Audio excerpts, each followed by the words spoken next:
प्रिय भाइयों और बहनों, नमस्कार।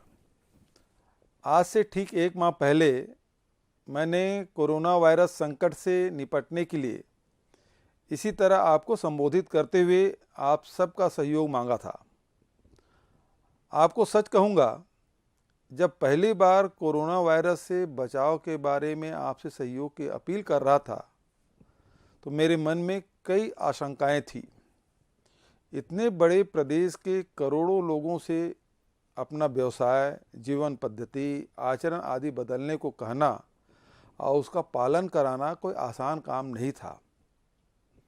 लेकिन आप सबने जो अनुशासन, संबल और संकट से निपटने की जिजीविषा दिखाई है वो विलक्षण है।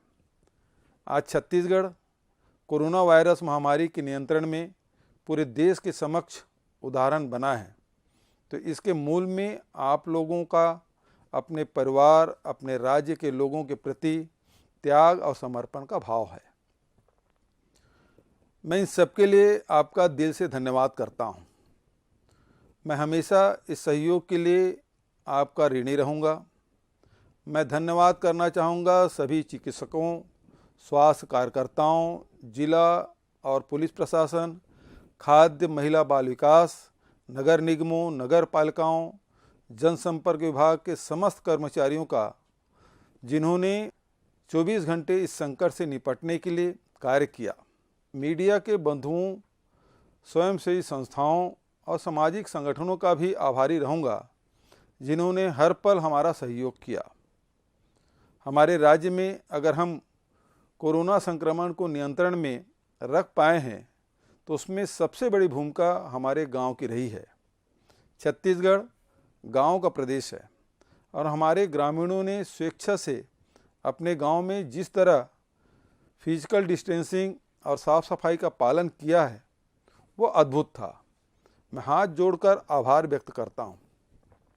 आपको यह जानकर प्रसन्नता होगी कि आज छत्तीसगढ़ की प्रशंसा पूरे देश में हो रही है। रिजर्व बैंक ने हमारी तारीफ की है। कोरोना वायरस नियंत्रण में हम सभी राज्यों में सबसे आगे हैं। यह सब आपके कारण ही है।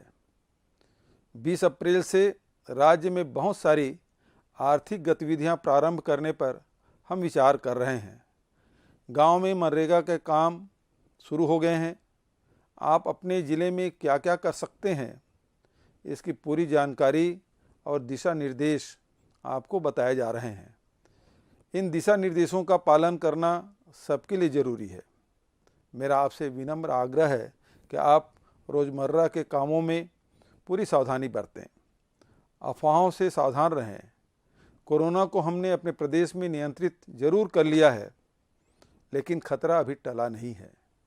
हमें उसे अपने राज्य में फैलने का दूसरा अवसर नहीं देना है। अगर आपने फिजिकल डिस्टेंसिंग का पालन किया, लगातार हाथ धोते रहे और भीड़ भाड़ से बचें तो कोरोना को राज्य में फिर से फैलने का मौका नहीं मिलेगा। एक बार फिर मैं आपको सहयोग के लिए आपका आभार व्यक्त करता हूं। हमारी एकजुटता ही हमारे प्रयासों में पूर्ण रूप से सफल करेगी। धन्यवाद।